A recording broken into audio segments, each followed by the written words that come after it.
The footage opens with silence, only the echo of footsteps on cracked pavement. A bronze statue of Mary stands before a small Catholic church in Springfield, Missouri. Her gaze is serene, arms outstretched.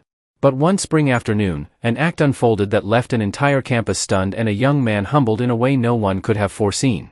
He struck the statue with his foot in front of everyone. The voice belongs to Mei Lin, a sophomore who witnessed it all.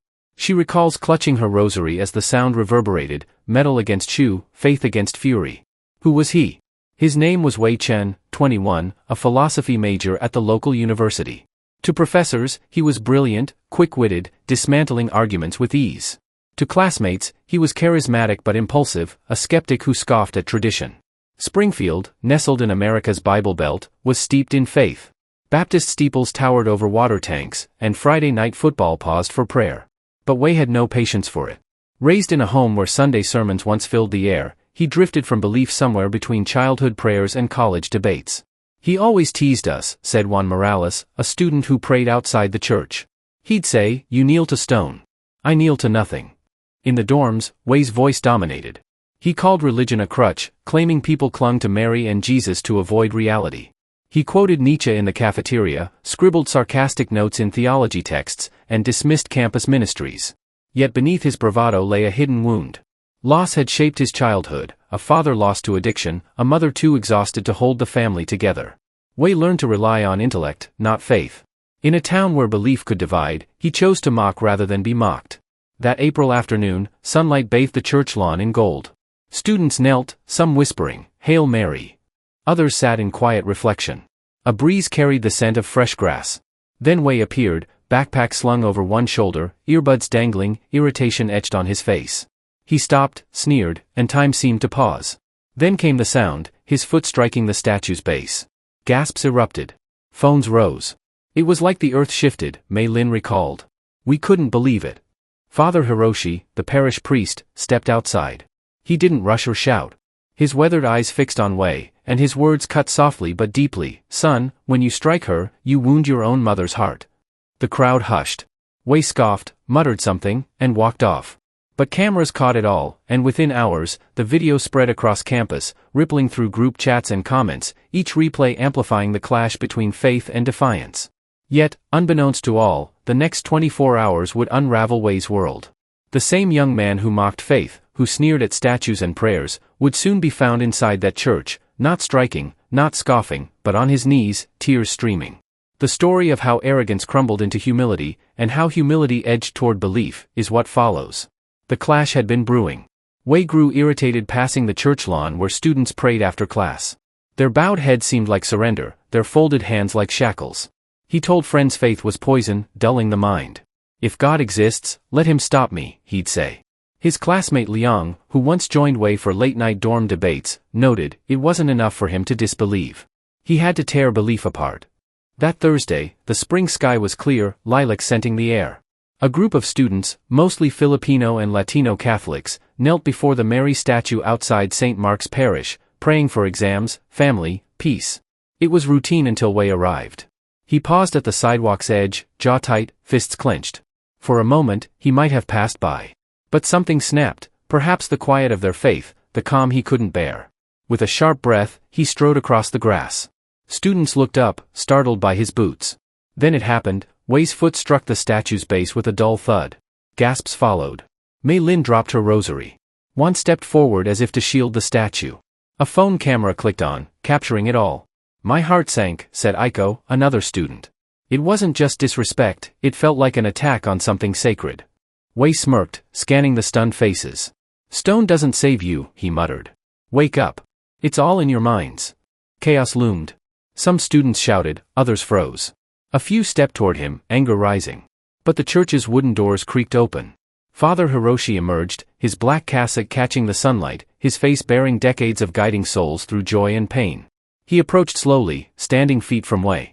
Without raising his voice, he said, "Son, when you strike her, you wound your own mother's heart." The words hit harder than any fist. Students exchanged glances, torn between tears, prayer, or rage. Wei froze, lips twitching as if searching for a retort. His smirk faded, but pride prevailed. "It's just plaster, like your beliefs," he said, turning away. His footsteps echoed as he left. Phones kept recording as Father Hiroshi knelt, gently tracing the statue's base where Wei's shoe had struck. No cracks, just a faint scuff, fragile against the storm of emotions it unleashed. By nightfall, the video had swept across campus. In dorm group chats, it was dubbed The Kick. Comments poured in, some mocking, others furious. A few defended Wei Chen's right to act out, citing freedom of expression. Many more condemned his disrespect. The church's Facebook page overflowed with messages, "We're praying for him." Wei, alone in his dorm, watched the clip on his phone. His own face glared back, angry, defiant, frozen in that moment of rebellion. For the first time, the reflection felt foreign, unsettling. He tossed the phone aside, insisting it didn't matter. But Father Hiroshi's words clung to him, "Son, when you strike her, you wound your own mother's heart." Sleep eluded him, and unbeknownst to him, the next 24 hours would unravel him in ways no philosophy class could. The echo of Wei's kick lingered, heavy in the hearts of those who saw it. For the students kneeling that afternoon, it wasn't just an act of defiance, it felt personal. "It was like someone spat on my grandmother's memory," said Juan Morales, whose abuela taught him the rosary as a child. The video spread like wildfire. Wei's smirk, the sharp swing of his leg, the statue's faint shudder, each frame replayed on dorm lounge screens. Whispers filled the cafeteria. "It's just a statue, right?" one student posted online. "No," Aiko replied sharply. "It's about respect. It's what people hold dear." Local parishioners soon heard. Retirees who sat in back pews, mothers lighting candles for their children, immigrants carrying faith across borders, all felt the blow. Father Hiroshi fielded late-night calls. Some demanded Wei's expulsion, others urged mercy, saying anger only breeds anger. He listened, fingers tracing rosary beads worn smooth by years of prayer, and repeated, "Pray for him." Meanwhile, Wei faced a new spotlight. At the campus gym, students confronted him. "Think you're tough," one challenged. "Try that with me instead." Wei brushed them off, feigning confidence, though his hands shook in his hoodie pockets. Back in his dorm, his roommate scrolled X, muttering, "You're viral, man. Half the town hates you, the other half thinks you're a fool." Wei forced a laugh, but it rang hollow. Staring into the mirror, his reflection looked empty, not triumphant. What unsettled him most wasn't the crowd's anger, it was Father Hiroshi's voice. That calm, piercing tone cut deeper than any insult.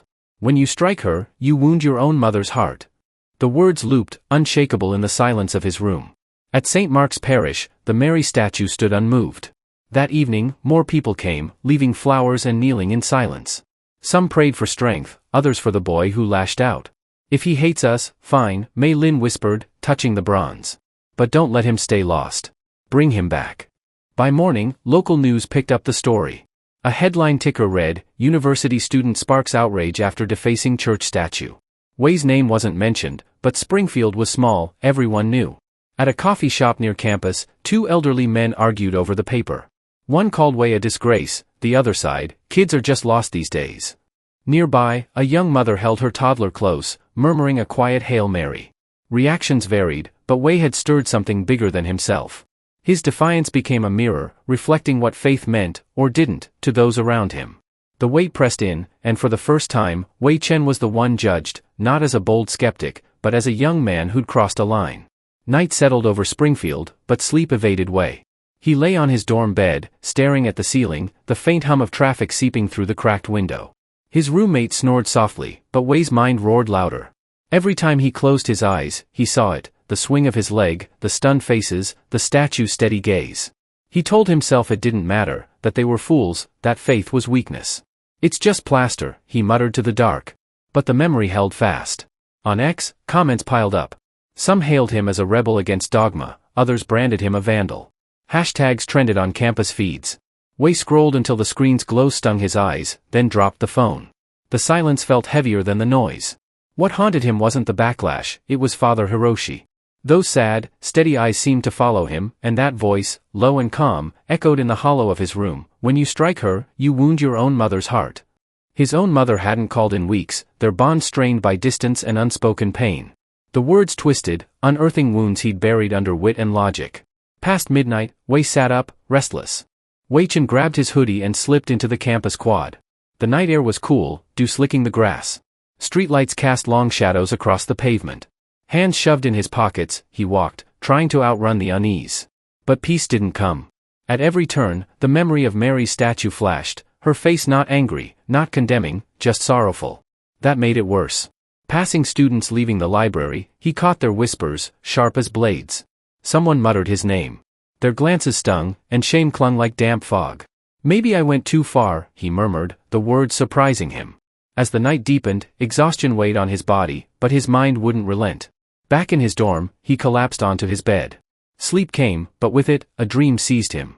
He stood in an endless field, storm clouds churning above. In the distance, Mary's statue loomed, luminous against the dark. He tried to approach, but the ground split, swallowing him into a void of jeering voices. Faces from campus circled, taunting, atheist. Coward. Lost. As he fell deeper, he reached out. A hand appeared, pale, gentle, steady. A woman's hand. He grasped it, and the storm stilled. Looking up, he saw a face, familiar yet foreign, Mary, her eyes brimming with compassionate sorrow. Wei jolted awake, sweat-soaked, at 3:07 a.m. His chest heaved, hands trembling. He pressed his palms to his face, insisting it was just a dream. But the image lingered, vivid, unshakable. For the first time in years, Wei felt something beyond logic or rage, fear, and beneath it, a faint longing. Morning broke, and Springfield seemed ordinary, students with coffee, buses hissing, bacon scent wafting from the dining hall. But for Wei, nothing felt normal. He hadn't shared the dream, burying it under sarcasm and caffeine. Yet the hand pulling him from the abyss haunted him. By mid-afternoon, he walked back from class, earbuds in, hoodie up, dodging whispers. The video of him striking the statue still circulated. His name echoed in hallways, heads turned in lecture halls. He feigned indifference, but the weight grew heavier. At Elman Jefferson, the traffic light turned red. Distracted, Wei stepped off the curb as a delivery truck roared through, horn blaring. "Watch out," someone shouted. Time slowed, the wind's rush, brakes screeching, chrome blurring toward him. Wei froze. Then, something yanked him back, as if invisible arms wrapped around his chest. He stumbled onto the sidewalk, landing hard, breath knocked out. The truck sped by, missing him by inches. Heart pounding, ears ringing, he looked around. No one had touched him. No hand had grabbed his hoodie. He was alone. "You okay?" a student called from across the street, voice shaky. Wei nodded, legs unsteady. Glancing at the crosswalk, a shimmer caught his eye in the sunlight, a faint outline of a hand, pale and luminous, fading fast. He swallowed hard, throat dry. "No, that's not real," he muttered, shaking his head. "Just adrenaline." But fear lingered, not just from the near miss, but from a sense that luck hadn't saved him. That night, in his dorm, his roommate found him at his desk, staring blankly at his laptop's glow. The usually brash skeptic looked pale. "What happened?" the roommate asked. Wei forced a laugh. "Almost roadkill." "You're lucky, man." Wei paused. Lucky didn't fit. He opened his mouth, then stopped, keeping the unseen pull, the fleeting light, to himself. But it gnawed at him. Later, in bed, he whispered into the dark, not to anyone in the room, not to himself, but to someone he wasn't sure existed. "Why? Why did you save me?" The words stunned him. He'd mocked prayer for years, yet here he was, praying unintentionally. Wei groaned, pressing his hands over his eyes, angry at himself. But something had cracked open, a possibility he wasn't alone, that something had spared him. The next day, Springfield buzzed with routine, professors at whiteboards, students on laptops, vending machines humming. For Wei, it felt like wading through water. The truck screech, the unseen pull, the shimmering hand, they clung to him. He tried to dismiss it as coincidence, but the question persisted, what if it wasn't luck? That afternoon, heading to the library to escape, he passed a flower stand outside. A woman in her 60s, silver-streaked hair tied back with a scarf, arranged roses and lilies in plastic buckets. Her hands moved gently, her smile warm, unjudging.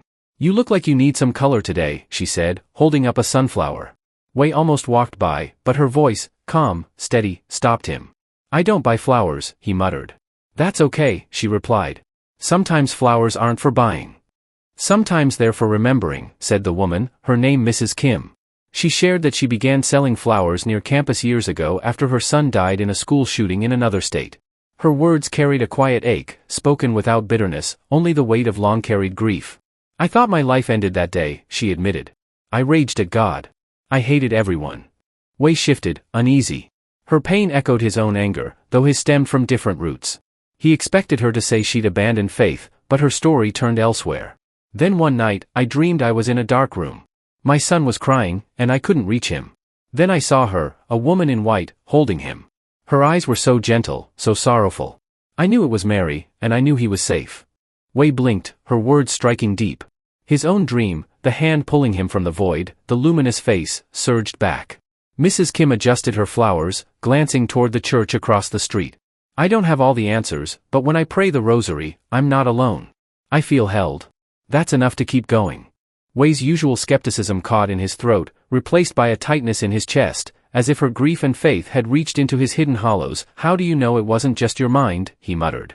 She smiled, unoffended. Maybe it was. But if my mind made it up, it gave me peace I couldn't find elsewhere. Either way, I was saved. And I believe it was her. Wei lingered, shifting awkwardly. He didn't buy a flower, but as he walked away, the scent of roses trailed him. That night, in his dorm, he replayed her words, a woman in white, eyes so gentle, so sorrowful. He clenched his fists, whispering to the ceiling, why do I keep seeing her, too? The question scared him, it threatened to unravel everything he thought he knew. Saturday afternoon in Springfield buzzed with normalcy, coffee shops packed, families at grocery stores, teenagers blasting music from beat-up cars. But for Wei Chen, the world had shifted. Mrs. Kim's story, her description of a woman in white, matched his dream too closely. Restless, his feet carried him back to St. Mark's Parish, the church he'd mocked days before. The lawn was quiet, Mary's statue glowing faintly in the sunset, arms open as if waiting. Wei stopped at the grass's edge. The memory of his foot striking the statue's base flooded back, the thud, the gasps, Father Hiroshi's voice. He expected students to appear, phones raised, anger fresh. But the place was empty. He stepped closer. The statue bore a faint scuff where his shoe had hit. As the sun dipped, the light caught the mark, shimmering like a silver thread in the bronze. Wei squinted, rubbed his eyes, but the glow held. For a moment, the mark seemed alive. Do you see it, too? A small voice asked. Wei turned. A girl, about 8, stood nearby, black hair and pigtails, freckles dusting her cheeks, wearing a pink jacket too big for her. See what? He asked, throat tight. She pointed at the statue. The light. It means she's still here. She never leaves. Wei's stomach nodded. Who told you that?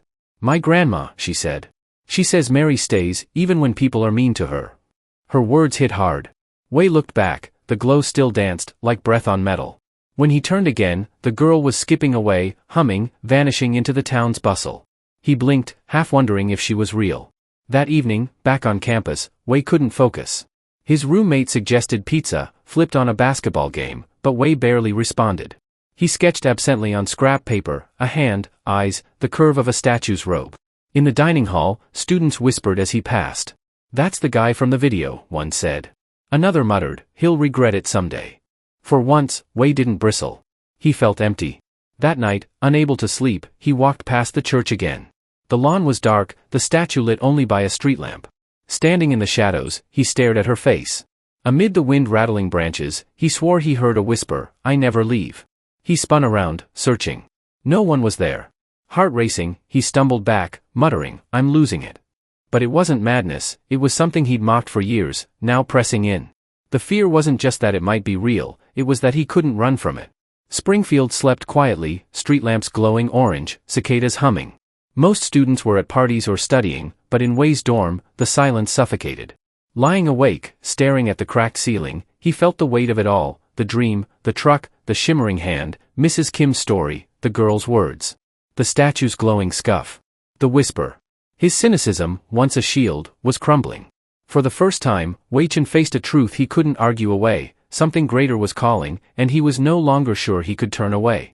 Unable to shake the whisper from the church lawn, I never leave, Wei Chen pressed a pillow over his face, groaning. It's just stress, just guilt, he muttered, but the words rang hollow. Around 2 a.m., exhaustion pulled him under. Then the dream came. He stood in a vast, abandoned stadium, bleachers rusted and twisted. The sky churned black, a storm without rain, the air thick with smoke. A voice echoed, You think you're strong? The ground cracked beneath him. Wei stumbled, then fell into a pit of shadows. Laughter rose, familiar voices from campus, classmates pointing, mocking, atheist. Coward. Lost boy. The darkness swallowed him. He tried to scream, but his voice dissolved. His arms flailed, reaching desperately. The deeper he fell, the colder it grew, freezing his lungs. Then, a soft glow pierced the black. A hand stretched toward him, slender, pale, steady. He grasped it, and warmth surged, banishing the cold. The darkness shrieked, mocking voices fading. Wei looked up and saw her, a woman in white, calm, sorrowful, radiant. Her eyes held him, not with anger, but with compassion deeper than any philosophy text. Her lips didn't move, yet her voice filled his mind. You are not alone. Come back. Wei's chest heaved, tears streaming in the dream. Why me? He whispered, voice breaking. After what I did, after everything I said. Her gaze held firm, warmth lifting him from the abyss. The storm above cracked open with light. He woke, bolting upright, drenched in sweat. His sheets clung to him, chest rising in frantic gasps. The dorm was silent save for his ragged breathing. The clock read 3:11 a.m. He couldn't move. His hands shook as he covered his face. The dream was too vivid, more like memory than imagination. No, he whispered, rocking on the bed's edge. This can't be happening. I don't believe this. His voice cracked. But I saw her. Admitting it terrified him, his walls of cynicism were crumbling under something greater.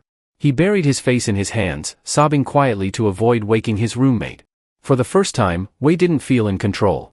He felt small, lost, longing for a mother he'd spent years denying. Outside, the campus slept, but in that dorm, a war raged, pride against surrender, doubt against faith, darkness against light. Wei knew he couldn't run much longer. Someone, was calling him back. Sunday morning in Springfield dawned gray, clouds heavy over the town. Church bells tolled, echoing through quiet streets, a routine sound for most, but for Wei, each chime felt like a summons. Exhausted from the dream, his mind churned with the woman in white. He tried pacing the dorm, blasting music, but her hand pulling him from the abyss lingered. By mid-morning, something broke.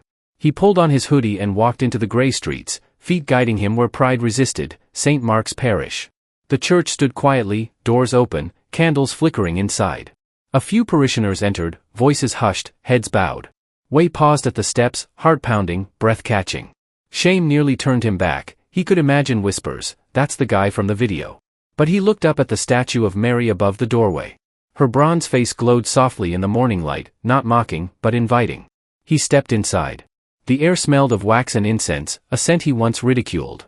Now it stirred memory. Sunlight streamed through stained glass, painting pews in blues and reds. A few people prayed silently, unaware of him. At the front, the statue he'd struck stood serene, candles flickering at her feet. Wei's knees weakened. He moved down the aisle, each step heavier, chest tight, throat constricted. At the front, he couldn't stand. He collapsed to his knees on the cold wooden floor. Sobs tore through him, raw, unrestrained. The sound startled a few parishioners, but none intervened. The church held its breath, making space for a heartbreaking open. I'm sorry, Wei choked between sobs. I'm so sorry. Please forgive me. The words spilled like water from a burst dam, years of anger and pride shattering in grief. He wept for the statue he'd struck, the faith he'd mocked, the family wounds buried under arrogance. He wept because he wasn't as strong as he'd pretended. An elderly woman with silver hair and kind eyes glanced at him. Later, she'd say it wasn't just a boy crying, it was a soul reborn. Father Hiroshi entered quietly, recognizing Wei instantly. He watched the young man tremble, then approached, placing a gentle hand on his shoulder. Wei flinched, then froze.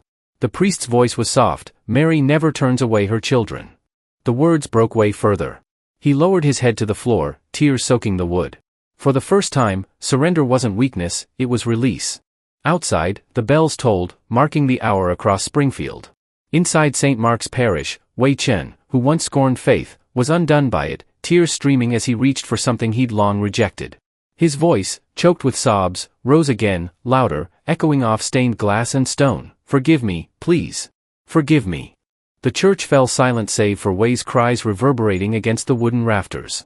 His body shook, face pressed to the worn floorboards, smoothed by decades of knees before his. To onlookers, this wasn't a troublemaker, it was a soul collapsing after running too far, too long. Father Hiroshi knelt beside him, offering no lecture or scolding. Instead, he drew a small rosary from his pocket, beads glinting in the candlelight, and pressed it into Wei's trembling hand. You don't carry it alone, he whispered. Mary is always here, waiting. The words settled softly, heavier than any sermon. Wei clutched the rosary like a lifeline, no longer feeling mocked by faith but held by it. An older man in a plaid shirt later said, I've seen a lot, but watching that boy break, you felt the air shift. The church breathed with him. Wei tried to speak, throat tight. Why would she forgive me after what I did? Father Hiroshi's eyes softened, familiar with the question from countless souls, addicts, prisoners, grieving parents. Because that's who she is. A mother never stops loving her child, even when he strays. The words cut deeper than any rebuke. Wei gripped the rosary tighter, tears falling. He'd mocked the faithful as weak, but here, on his knees, he felt a warmth he couldn't explain, the same warmth from the dream, the near accident, Mrs. Kim's story. It wasn't weakness, it was release. Father Hiroshi began to pray softly, "Hail Mary, full of grace. The Lord is with thee." A few parishioners joined, their voices weaving through the sanctuary. Wei didn't know the words, but the prayer's rhythm stirred something within. His pride cracked wide, his anger ebbed. A fragile seed of belief took root, not fully grown, but alive. Later, Wei couldn't articulate it theologically. It was like being found, he said. Like I wasn't lost anymore. The change was quiet, no flashes of light or thundering voices. But those who witnessed it felt its depth. When Wei rose, tears streaking his face, he looked at Mary's statue, not with defiance, but with reverence he hadn't felt in years. Outside, the sky cleared, sunlight streaming through stained glass, bathing the sanctuary in warm hues. Some called it coincidence, others, a sign. For Wei, it was enough.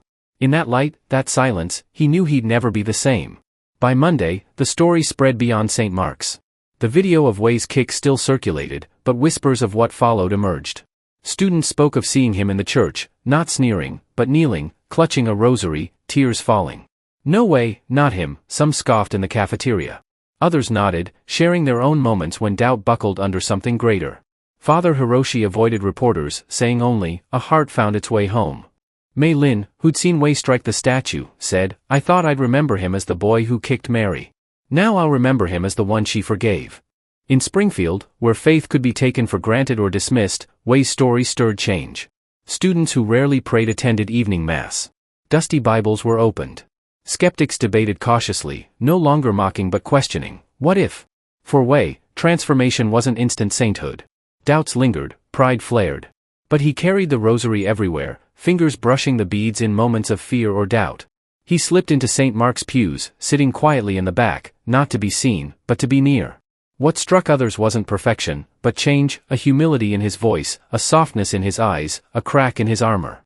Wei didn't post about it online, but the story spread through whispers and witnesses, carried by the undeniable shift in one young man's life. It wasn't just about Wei Chen.